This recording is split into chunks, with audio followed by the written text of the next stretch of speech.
Oke, Assalamualaikum warahmatullahi wabarakatuh. Apa kabar teman-teman pejuang P3K?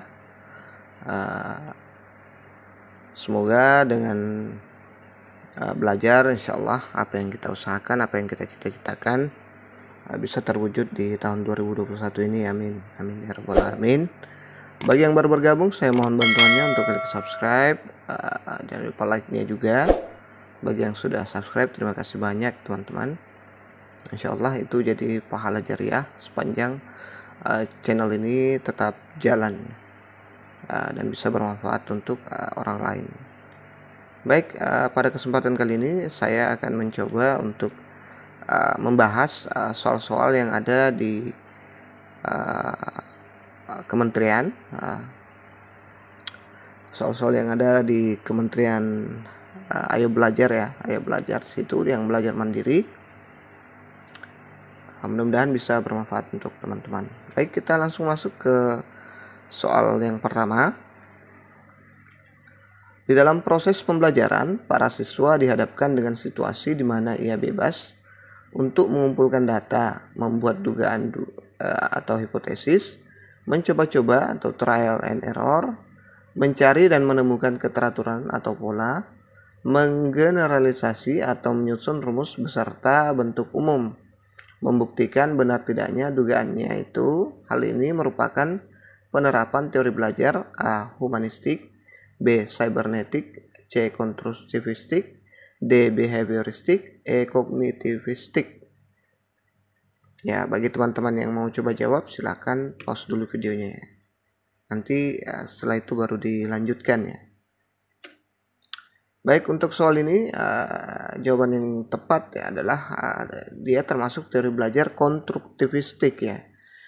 Ini penjelasannya, konstruktivisme adalah suatu pendekatan terhadap belajar yang berkeyakinan bahwa orang secara aktif membangun atau membuat pengetahuannya sendiri. Jadi dan realitas ditentukan oleh pengalaman orang itu sendiri.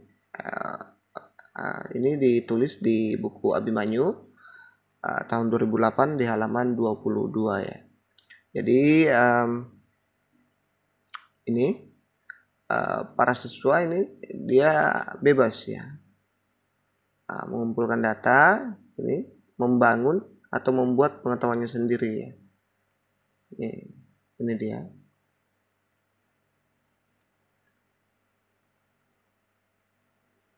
Membuktikan benar tidaknya dugaannya itu ya.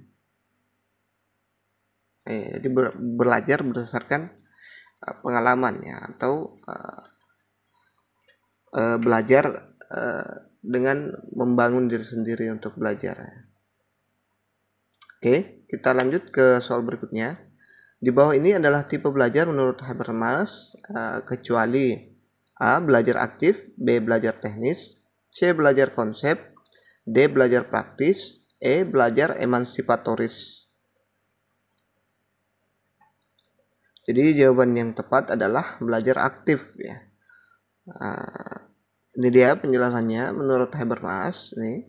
Dalam Budi Ningsih sebagaimana dikutip Ma'ruf Zahran, tipe belajar dibagi menjadi 3, yaitu belajar teknis, yaitu tipe belajar teknis adalah bagaimana seseorang dapat berinteraksi dengan lingkungan alamnya secara benar. Kemudian yang kedua adalah belajar praktis. Tipe belajar praktis adalah bagaimana seseorang dapat berinteraksi dengan lingkungan sosialnya, yaitu dengan orang-orang di sekelilingnya dengan baik. Yang ketiga adalah belajar emansipatoris. Tipe belajar emansipatoris adalah menekankan upaya agar seseorang mencapai suatu pemahaman dan kesadaran yang tinggi agar terjadi perubahan dalam lingkungan sosialnya. Kemudian yang konsep ini, kenapa konsep tidak disebutkan? Menurut saya konsep ini masuk di sini ya. Ini upaya agar seseorang mencapai suatu pemahaman ya.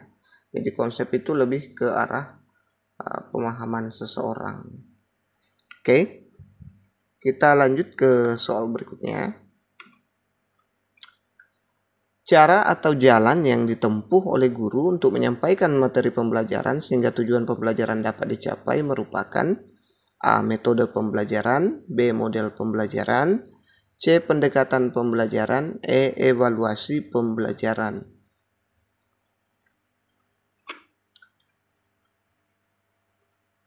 Jadi jawaban yang tepat adalah A. Metode pembelajaran. Ya. Metode pembelajaran merupakan prosedur atau cara yang digunakan oleh guru untuk mengimplementasikan rencana-rencana praktis untuk mencapai tujuan pembelajaran.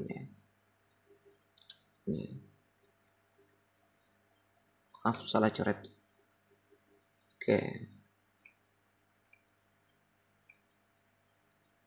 Oke, kita lanjut ke soal berikutnya. Contoh penerapan teori behavioristik yang dapat dilakukan oleh guru dalam praktek pembelajaran adalah A. Menyediakan atau memberikan kegiatan-kegiatan yang merangsang keingintahuan siswa dan membantu mereka mengekspresikan gagasannya, bukan keekspresikan. B. Memberikan penjelasan pengetahuan baru.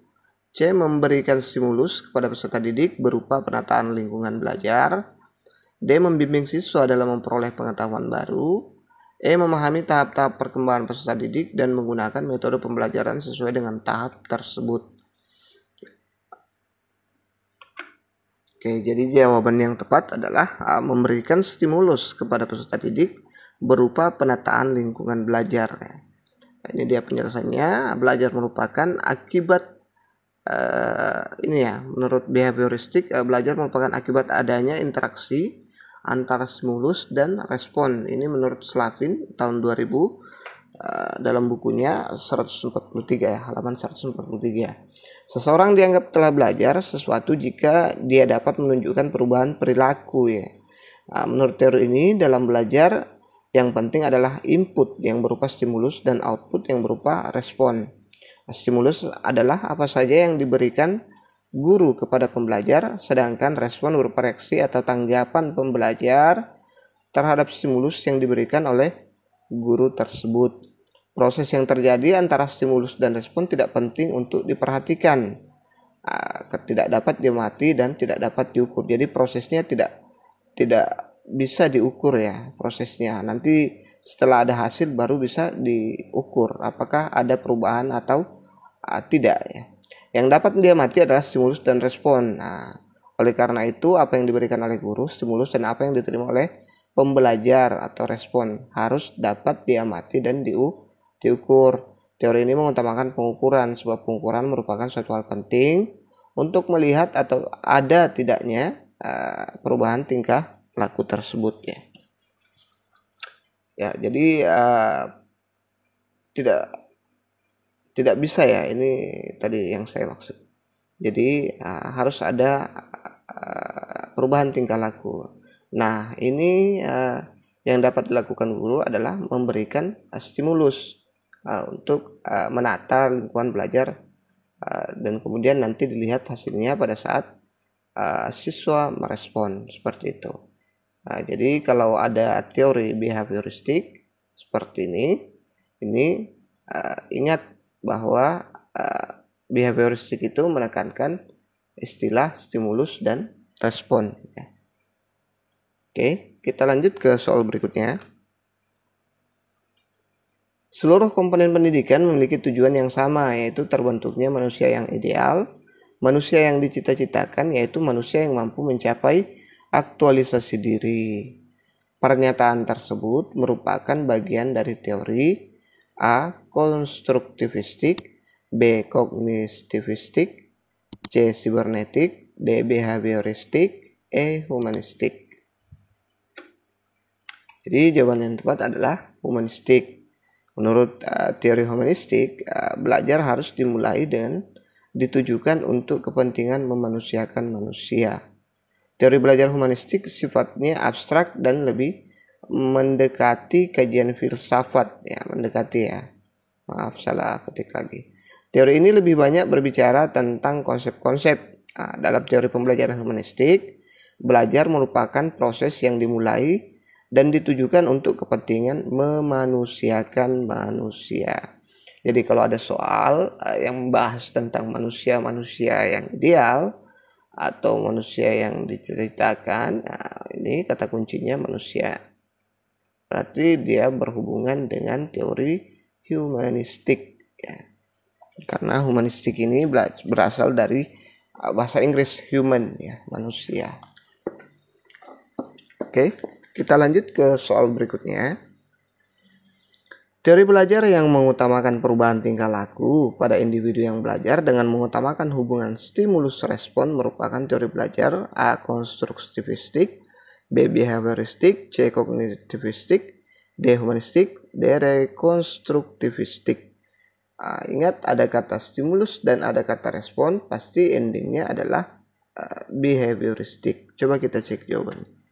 Ya benar ya, ternyata benar. Jawabannya adalah dia termasuk teori behavioristik ya.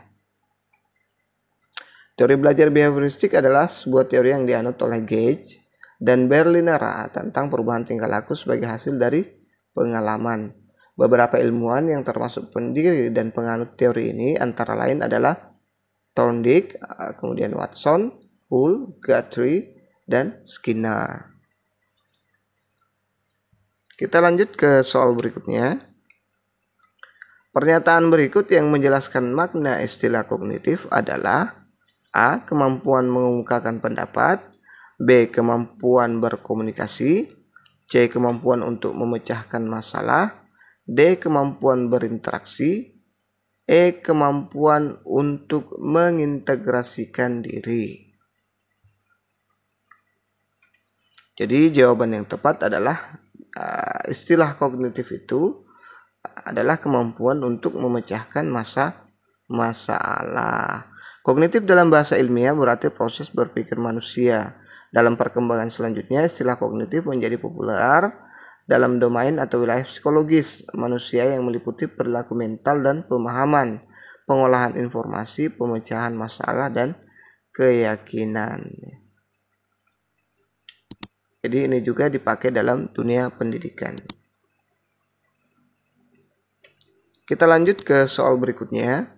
Apabila dalam proses belajar peserta didik melakukan sesuatu sampai dengan mendapatkan respon yang tepat dan sesuai dengan apa yang diinginkan serta menghilangkannya apabila dirasakan tidak sesuai. Hal ini merupakan prinsip belajar dari A. Shaping, B. Konseptualisasi, C. Stimulus, D. Trial and error, E. Conditioning. Baik, jadi jawaban yang tepat adalah trial and error ya. Dari sini saja kita sudah bisa lihat ini melakukan sesuatu ya sampai dengan mendapatkan respon yang tepat dan sesuai. Ini. Dengan apa yang diinginkan serta menghilangkannya apabila dirasakan tidak sesuai gitu ya. Jadi ini dia shaping, belajar dengan cara bertahap kemudian memberikan reinforcement atau penguatan pada perilaku mendekati respon yang diinginkan ya. Jadi kalau shaping itu dia reinforcement ya, berupa penguatan. Kemudian konseptualisasi, peristiwa belajar adalah seseorang yang sudah mulai berupaya untuk membuat abstraksi, mengembangkan suatu teori, konsep atau hukum dan prosedur tentang sesuatu yang menjadi objek perhatiannya. Jadi ini sudah level lebih ini lagi ya. Dia sudah mulai berupaya untuk membuat abstraksi ya, atau sebuah teori. Kemudian stimulus adalah suatu apa saja yang diberikan oleh guru kepada peserta didik dan respon berupa reaksi atau tanggapan yang dihasilkan oleh peserta didik terhadap stimulus yang diberikan oleh guru. Kemudian metode coba-coba atau trial and error merujuk kepada upaya atau metode untuk mencapai sebuah tujuan melalui berbagai macam cara. Upaya yang dilakukan tersebut dilakukan beberapa kali hingga mendapatkan cara yang paling sesuai. Nah, ini dia tadi ya. Sampai mendapatkan ini respon yang tepat atau sesuai.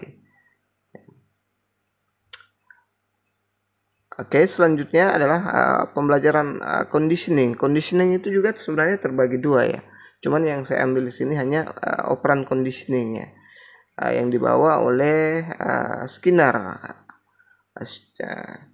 Ini Chang 2012 menyatakan bahwa pembelajaran terprogram melibatkan beberapa prinsip pembelajaran. Dalam pembelajaran terprogram, materi dibagi menjadi frame-frame secara berurutan, yang setiap frame memberikan informasi dalam potongan kecil dan dilengkapi dengan tes yang akan direspon oleh peserta didik. Jadi conditioning itu mengkondisikan dengan situasi peserta didik, seperti itu simpelnya. Baik, kita lanjut ke soal berikutnya. Perkembangan kognitif peserta didik sekolah dasar berada pada taraf operasional konkret. Maaf, ini tidak ada misalnya. Oke. Taraf operasional konkret, sehingga mereka merasa kurang memahami materi pelajaran yang disampaikan gurunya secara verbal saja. Proses pembelajaran tersebut akan efektif jika disertai dengan menggunakan A. media poster, B. media benda nyata, C. media gambar, D. media cetak, E. media grafis. Kira-kira yang mana lebih cocok untuk anak yang sudah masuk di area operasional konkret ya. Jadi jawaban yang tepat adalah media benda nyata ya. Ini dia penjelasannya. Menurut Piaget, anak pada usia 7 tahun akan masuk tahap operasional konkret, di mana anak sudah mampu berpikir rasional, seperti penalaran untuk menyelesaikan suatu masalah konkret atau aktual. Namun bagaimanapun juga, dalam menggunakan kemampuan berpikir mereka masih terbatas ya pada situasi nyata ya. Oke. Kita lanjut ke soal berikutnya.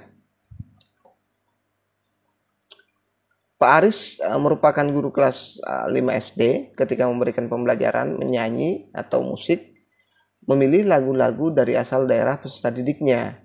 Tindakan guru tersebut karena memperhatikan karakteristik peserta didik, terutama A. kultural, B. etnik, C. status sosial, D. gender, E. minat. Jadi jawaban yang tepat adalah A ya, kultural.